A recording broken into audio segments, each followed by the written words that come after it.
បានទូស្ដីពីប្រាសាទសម្បូរព្រីគុកបាទឆេណារីលក់ពូជឈើបាទនាំបងប្អូនមកមើលផ្លែម៉ូនបាទនេះថ្ងៃទី6 ខែមិថុនាឆ្នាំ2025បាទអញ្ចឹងបងហើយឃើញថាដើមម៉ូនអានេះអាយុតែមួយខួបទេបាទអាហ្នឹងបាទនេះទៅស្ទើរមួយខួបផងទេបាទអញ្ចឹងខ្ញុំឲ្យផ្លែ2 ដងហើយបាទអញ្ចឹងបាទយើងឲ្យផ្លែហ្នឹងគឺចាប់ពីនេះទៅពីភ្ជុំម្ដងពីភ្ជុំ2024ពីពេលនេះគឺខែ3 2025អញ្ចឹងទុកចន្លោះឲ្យវាប្រហែលជា4 ខែអញ្ចឹង4 ខែយើងអាចឲ្យផ្លែម្ដងទៀតបាទអញ្ចឹងដល់ពេលយើងឲ្យផ្លែខែនេះរួចយកយើងមករដូវគេយើងគិតមកអស់ទឹកភ្លៀងគឺដើមរដូវភ្លៀងប្រហែលជាខែ6យើងឲ្យផ្លែទៀតបាទអញ្ចឹងយើងសម្រាប់ដើមប្រហែលជា3 ខែទេអាវគ្គនេះលឿនទេបាទខែហ្នឹងគឺយើងត្រូវការបេះស្លឹកឲ្យផ្លែម្ដងទៀតហើយបាទនេះគឺនាំមកបងប្អូនមកមើលទស្សនភាពជាក់ស្ដែងបាទផ្លែឡើងទុនមែកបងប្អូនបាទបងប្អូនទុនមែកមិនមែននេះទេគឺផ្លែមិនច្រើនទេតែដើមវាទូចមើលទៅទុនមែកបាទ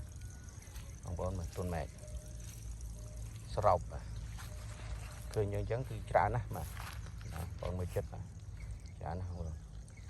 ហើយបងប្អូនតែងទៅសួរថាតើម៉ូនធ្វើម៉េចឲ្យផ្លែបាទវិធីងាយអត់បាក់ចាក់ទឹកព្រឹកងាយគឺផ្លែបាទអានេះគឺទុនមែកបាទបងប្អូនហើយគឺមិនទាន់ទុំទេនេះកោងក្រហមបាទគឺនៅប៉ុណ្ណឹងវាផ្លែច្រើនបាទហើយចន្លោះដើមបងប្អូននេះគឺចន្លោះដើមពីដើមមួយទៅដើមមួយគឺ3 ម៉ែត្រ 4 ជ្រុងបាទនេះគឺដើមនេះឃើញបងប្អូនបាទផ្លែច្រើនទេបងប្អូនបាទគឺដើមនេះផ្លែច្រើនមែនតើបាទប្រហែលបើយើងគិតទៅតែ5 ម៉ែត្រ 6 ម៉ែត្រទេតែមកផ្លែបាទបងប្អូនផ្លែទុនដល់ដីអានេះគឺទុនដល់ដីបាទនេះគឺដល់កហើយបងប្អូន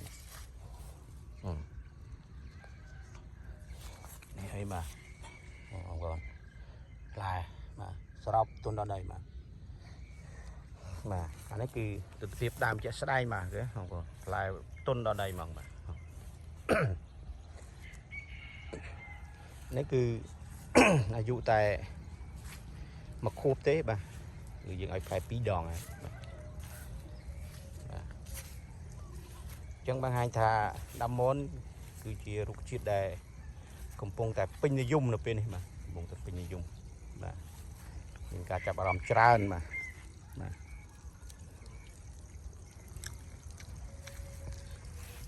យើងទៅសោចទឹកអញ្ចឹង